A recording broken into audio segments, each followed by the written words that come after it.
In 1979, I did a concert at the American University in Paris. I'd been studying in Paris for a couple of years by this point and had a duo partner, Yves Luc. We played this concert.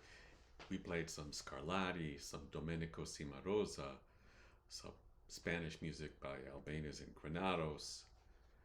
We played some classical music by Scheidler and Heinrich Albert.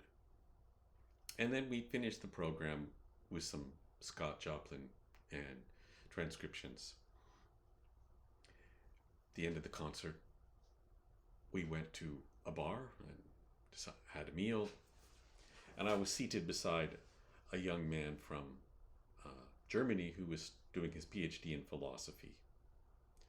He looked at me and said, "Did I not feel embarrassed because I played some, cheapened the music program by playing some ragtime?" Well, granted, we put on appropriate hats, boater hats, I guess they're called, and took out our cigarette holders and played the ragtime to much giggles in the audience before we started.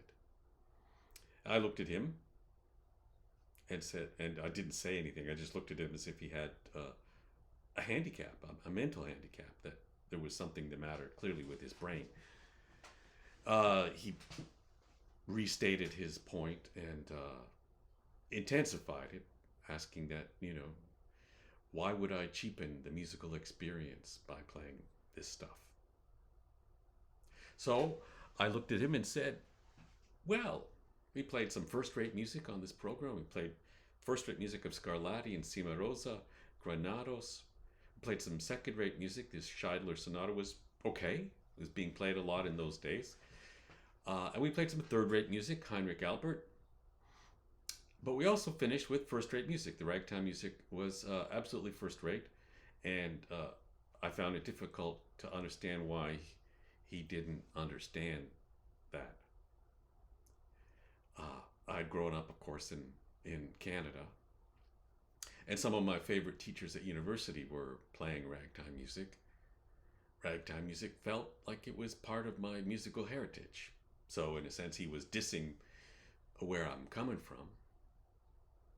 But also, I listened to a lot of music, and I knew the difference between first, second, and third-rate music. He apparently didn't. And I said, why would you prefer to hear this stuff than this stuff? And he had some difficulty saying it, and I challenged him on every point. Eventually our food came, and the discussion stopped there.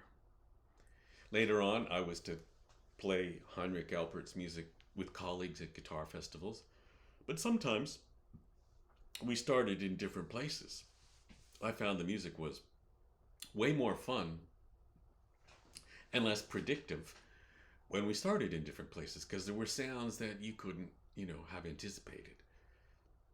Because the music of Heinrich Albert was repetitive, predictable, stayed within a certain harmonic milieu, and to quote Miles Davis, he always wrote the first notes that came into his head, which made it quite dull. But then I've thought later on about, why would this European man diss America or my musical past? And it's because he thought his musical past was better than mine.